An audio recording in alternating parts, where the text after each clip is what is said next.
내일이 성탄절이고 또 오늘은 우리 교회에서 성탄주일로 지키는 주일입니다. 성탄절이 대부분의 사람들이 좀 마음이 분주합니다. 크리스마스 선물을 또 사야 하고 여러 가지 모임이 있고 또 이런저런 행사도 많이 있습니다. 성탄절을 즈음한 때가 어쩌면 1년 중 가장 바쁜 때가 아닌가 하는 생각을 하게 됩니다. 그러나 성탄절이 아무리 바빠도 다른 것은 못하더라도 이것만은 꼭 해야 하는 것이 있습니다.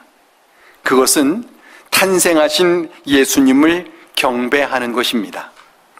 왜냐하면 예수님은 경배를 받으실 분이고 또 성탄절은 탄생하신 예수님을 경배하는 날이기 때문입니다. 저와 여러분이 이 성탄절을 예수님을 경배하는 날로 보낼 수 있기를 간절히 바랍니다. 지난 3주 동안에 예수님이 누구이신가 하는 것에 대해서 설교를 했습니다. 예수님은 하나님이신데 우리를 구원하기 위하여 사람이 되신 분이고 그것을 위해서 하나님께서 우리의 구세주로 보내실 것을 예언하신 분이고 또 그 예언대로 세상에 오셔서 그 예언을 그대로 이루신 분입니다. 이제 그 예수님이 누구이신가를 아는 사람이라면 그가 반드시 해야 하는 것이 있습니다. 그것은 바로 예수님을 경배하는 것입니다.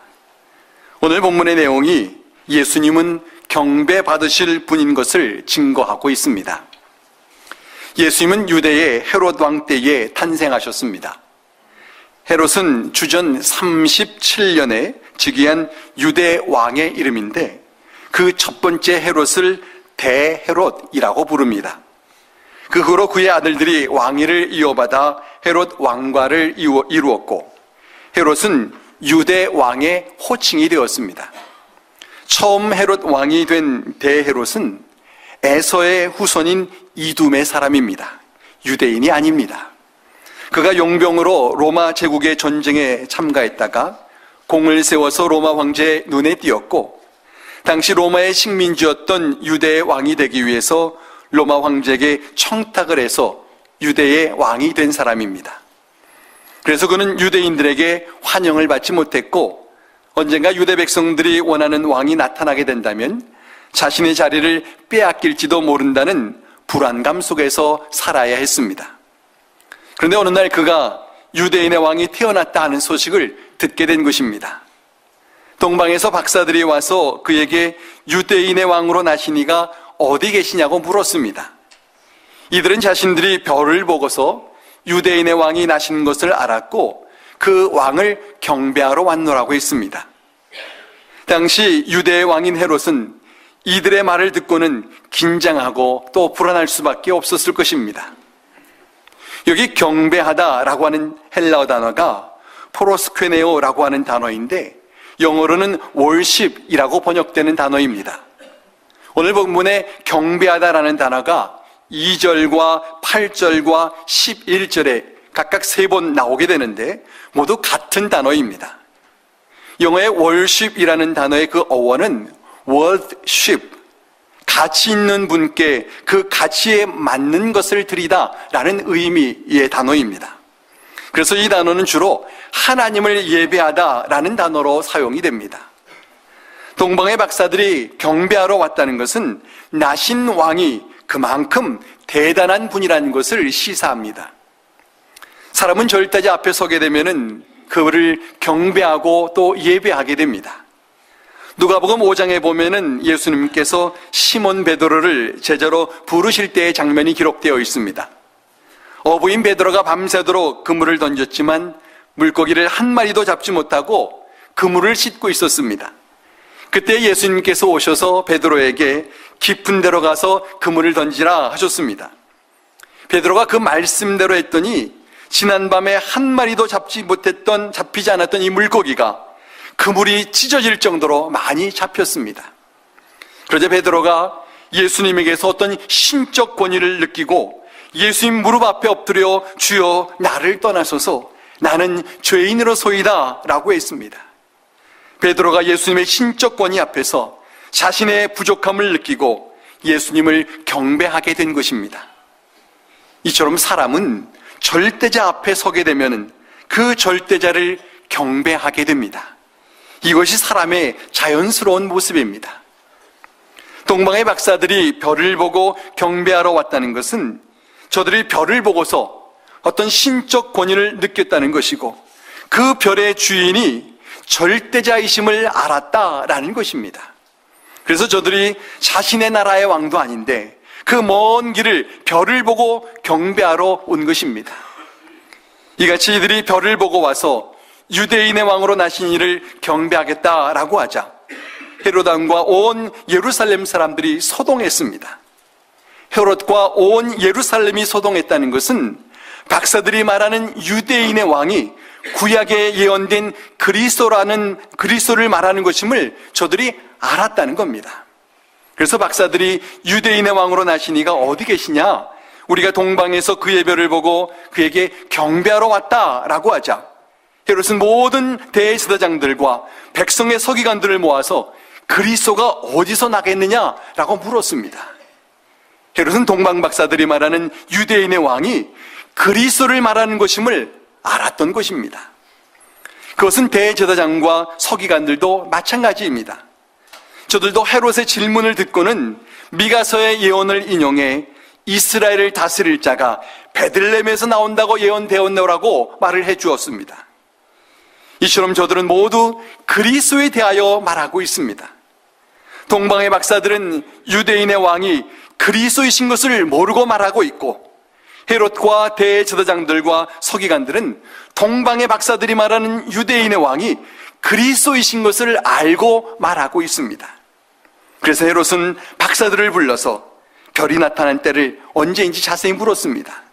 그리고 그들을 베들레헴으로 보내면서 가서 아기를 찾거든 자신에게도 고하여 자신도 가서 그에게 경배하게 하라고 부탁을 내립니다.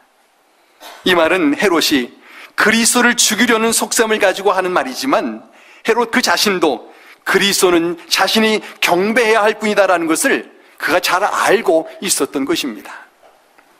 박사들은 베들레헴으로 가라는 이 헤롯의 말을 듣고는 가다가 다시 별의 인도함을 받고 아기 예수님께서 탄생하신 곳으로 갈 수 있었습니다.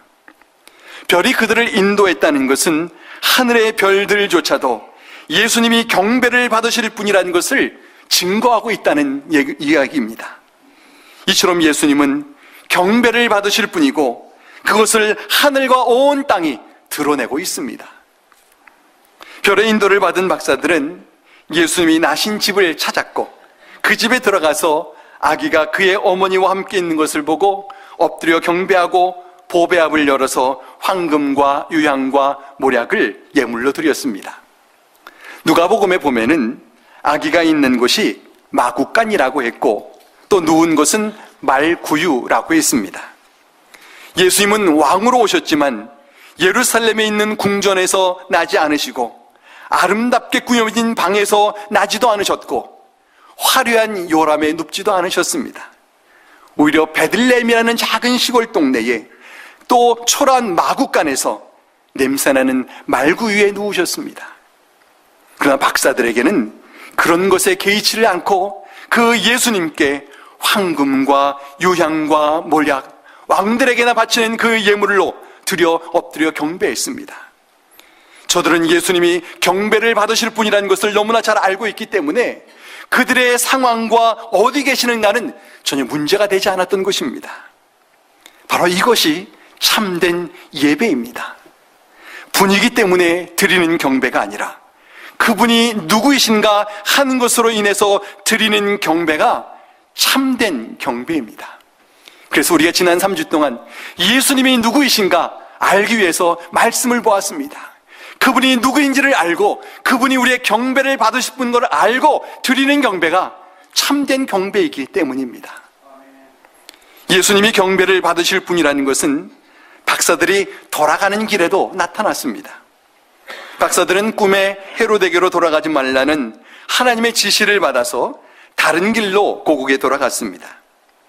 예수님이 경배받으실 분이시기 때문에 누구도 감히 예수님께 함부로 하지 못하도록 하나님께서 헤롯의 흉계를 막으시고 예수님을 보호하신 것입니다. 이처럼 예수님은 경배받으실 분입니다. 예수님이 경배받으실 분이신 것에 대하여 마태복음 1장 20절과 21절에는 천사가 이렇게 말을 합니다. 그에게 잉태된 자는 성령으로 된 것이라. 아들을 낳으리니 이름을 예수라 하라. 이는 그가 자기 백성을 그들의 죄에서 구원할 자이심이라. 성령으로 잉태되었다는 것은 그가 곧 하나님으로 인해 잉태된 자라는 것이고, 그분이 바로 성자 하나님이시라는 겁니다. 그가 자기 백성을 그들의 죄에서 구원한다는 것은 그분이 바로 구세주이시다라는 것입니다. 또 23절에는 그의 이름을 임마누엘이라 하리라 하셨으니 이를 번역한 즉 하나님이 우리와 함께 계시다 함이라 하였습니다. 예수님을 두고서 하나님이 우리와 함께 계시다라고 말한다는 것은 그분이 곧 하나님이시다라고 말하는 것입니다. 하나님은 경배의 대상입니다. 비록 그 하나님이 사람의 몸을 입고 세상에 갓난아기의 모습으로 오셨다 해도 그분은 경배를 받으실 하나님입니다. 그래서 누가복음 2장 14절에 예수님께서 탄생하셨을 때에 천군 천사들이 지극히 높은 곳에서는 하나님께 영광이요 땅에서는 하나님이 기뻐하신 사람들 중에 평화로다라며 찬양하였습니다. 그러므로 우리는 그 예수님을 경배해야 합니다. 성탄을 맞아 예수님을 경배해야 할 뿐만 아니라 우리의 온 삶을 통해서 예수님을 경배해야 합니다. 물론 우리는 오늘 본문에 나오는 동방의 박사들처럼 예수님을 경배하지는 않을 것입니다. 별을 따라 먼 길을 갈 일도 없고 예수님께서 나신 곳을 찾아 몇 날이 걸려서 찾아올 일도 없습니다. 또 황금과 유황과 모략과 같은 비싼 예물을 드리지 못할 수도 있습니다. 그러나 오늘 내가 할 수 있는 방법으로 예수님을 경배해야 합니다. 하나님의 아들이신 예수님이 나의 구세주가 되셨음을 고백하는 것이 예수님을 경배하는 것이고, 예수님을 나의 왕으로 모시고 예수님의 말씀에 순종하는 삶을 사는 것이 예수님을 또한 경배하는 것이고, 예수님 앞에 나와 나의 마음과 정성을 다해 예배드리며 찬양하는 것이 예수님을 경배하는 것이고, 예수님이 만민의 구주 되심을 사람들에게 증거하는 것이 곧 예수님을 경배하는 것입니다. 우리가 예수님이 경배받으실 분임을 바로 알고 예수님을 경배하는 삶을 살 수만 있다면 그것 한 가지만으로도 우리의 삶은 충분히 의미가 있고 또 가치가 있고 성공적인 삶입니다. 왜냐하면 창조주 하나님의 뜻이 우리 안에 이루어지는 것이기 때문입니다. 하나님은 예수님을 보내시기까지 우리 안에 구원이 이루어지기를 간절히 소원하시고 그 뜻을 행하신 것입니다. 예수님께서 나를 구원하기 위해서 세상에 오셨습니다. 예수님이 나의 구주이심을 고백하고 그 예수님을 온 삶을 통해서 경배하는 우리 모두가 되기를 주의 이름으로 간절히 축원합니다. 기도하겠습니다.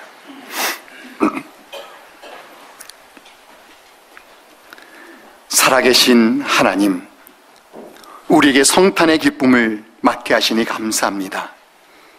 예수님께서 우리의 구주가 되시어 우리를 죄에서 구원해 주신 것을 감사하고 임마누엘이 되시어 우리와 함께하여 주셔서 또한 감사합니다. 이 땅에 만왕의 왕으로 오시고 만주의 주로 오신 예수님을 경배합니다. 우리의 온 삶을 통해 예수님을 경배하는 삶을 살게 하옵소서.